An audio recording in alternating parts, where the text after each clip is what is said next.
আসসালামু আলাইকুম। কেমন আছেন সবাই? আজ জাতীয় পার্টির জি এম কাদের সাহেব জাতীয় ঐক্য নিয়ে যে মন্তব্য করেছেন, আমি মনে করি এটাই সত্য এবং হচ্ছে যে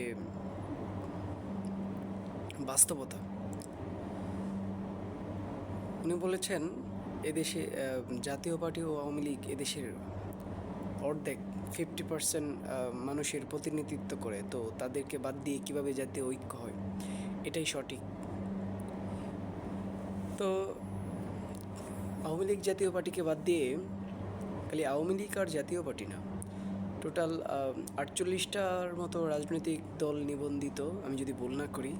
এর মধ্যে সেদিন জাতীয় ঐক্যের ডাকে প্রধান উপদেষ্টা খনি সুদখোর মহাজন ইউনুসের সাথে দেখা করেছেন 17টা রাজনৈতিক দলের সদস্যরা বা তাদের প্রতিনিধিরা। তো আমরা যদি নিবন্ধিত রাজনৈতিক দলের সংখ্যা দেখি, এখানেও তারা মাইনরিটি এবং হচ্ছে সংখ্যায় কম। এবং আমরা যদি রাষ্ট্র ক্ষমতা বা রাষ্ট্র শাসন দেখি, তাহলে আমরা দেখব জাতীয় পার্টি এবং বাংলাদেশ আওয়ামী লীগ মিলে এই 53 বছরের বেশিরভাগ সময় রাষ্ট্র শাসন করেছে। আর বিপরীত দিক দিয়ে শুধু বিএনপি, তাদের যে 17টা রাজনৈতিক দল তাদের সাথে আছে, এর মধ্যে শুধু বিএনপি রাষ্ট্র ক্ষমতায় ছিল, তাও খুবই সেটা জিয়া এবং খালেদা জিয়া মিলে তাদের 3 টার্ম 15 বছরের মতো। তো সেই 50 ভাগ প্রতিনিধিত্বকারী, বা আমি মনে করি সেটা প্রায় 60 ভাগের হবে, তাদেরকে বাদ দিয়ে কিভাবে জাতীয় ঐক্য হয়, এটা মূলত জাতীয় অনৈক্য। এবং উনি সঠিকই বলেছেন যে বাঙালি জাতীয়তাবাদী চেতনা এবং মধ্যে একটা বিশাল দালান তুলে দিয়েছেন তিনি। এখান থেকে আমাদের অবশ্যই বেরিয়ে আসতে হবে। উনি জাতিকে সংঘাতের দিকে ঠেলে দিচ্ছেন সিরিয়ার মতো। শেখ হাসিনা তার রাষ্ট্রক্ষমতা ধরে রাখতে পারতেন, কিন্তু তিনি এই দেশকে আরেকটা সিরিয়া হতে দেননি। কেন না? তার ক্ষমতার কোনো লোভনী ছিল না। আপনি একটা কথা চিন্তা করুন, শেখ হাসিনাকে যে বহির্বিশ্ব যে কয়টি রাষ্ট্র সমর্থন দিয়ে থাকে, সিরিয়াও প্রায় এই কান্ট্রিগুলিরই সমর্থন পায়। যেরকম আমি যদি নাম উল্লেখ করতে চাই, সেটা হচ্ছে রাশিয়া, চীন, জাপান, কোরিয়া, ভারত, ব্রাজিল এবং আফ্রিকা। এই যে ব্রিক্সের যে শক্তিটা, এই শক্তিটা শেখ হাসিনারও পক্ষে আছে। এবং ইরান, আপনারা মনে থাকবে যে 7ই জানুয়ারি 2024 যে নির্বাচন হওয়ার পর ইরান শেখ হাসিনাকে কীভাবে সমর্থন জানিয়েছিল। এবং ইরানের মহামান্য প্রেসিডেন্ট রাইসির মৃত্যুতে বাংলাদেশ সরকার রাষ্ট্রীয় শোক পালন করেছিল বন্ধুত্বপূর্ণ সম্পর্কের কারণেই। তো শেখ হাসিনা আসলে রাষ্ট্র ক্ষমতা ধরে রাখতে চাননি এই কারণেই যে উনি মানুষের লাশের উপর দিয়ে ক্ষমতায় থাকতে চান না।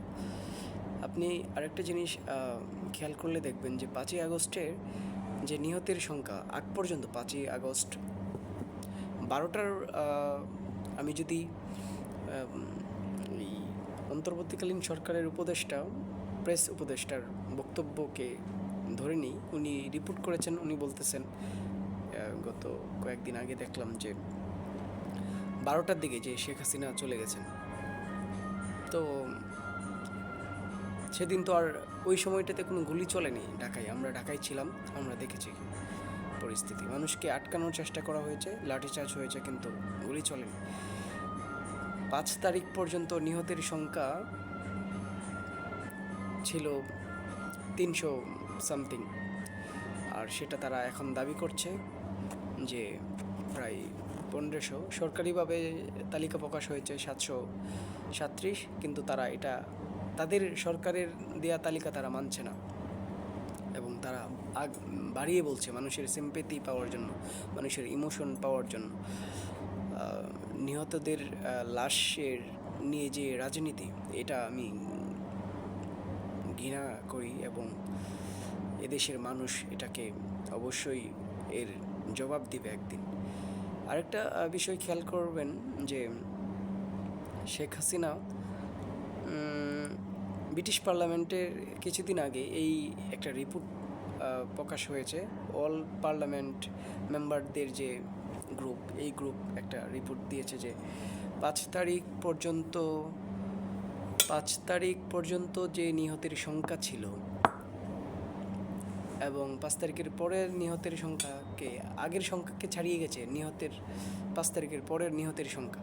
মানে বিপ্লবের আগে যে মানুষের হত্যাকাণ্ড ঘটেছে বা যে কয়জন মানুষ মারা গেছে, সেই হত্যাকাণ্ডকে ছাড়িয়ে গেছে 5 তারিখের পরে থেকে আজকে 7ই ডিসেম্বর পর্যন্ত যে নিহতের সংখ্যা।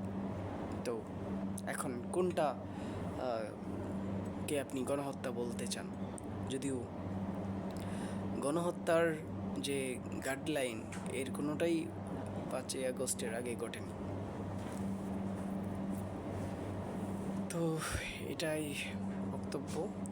ভালো থাকবেন সবাই। জয় বাংলা, জয় বঙ্গবন্ধু।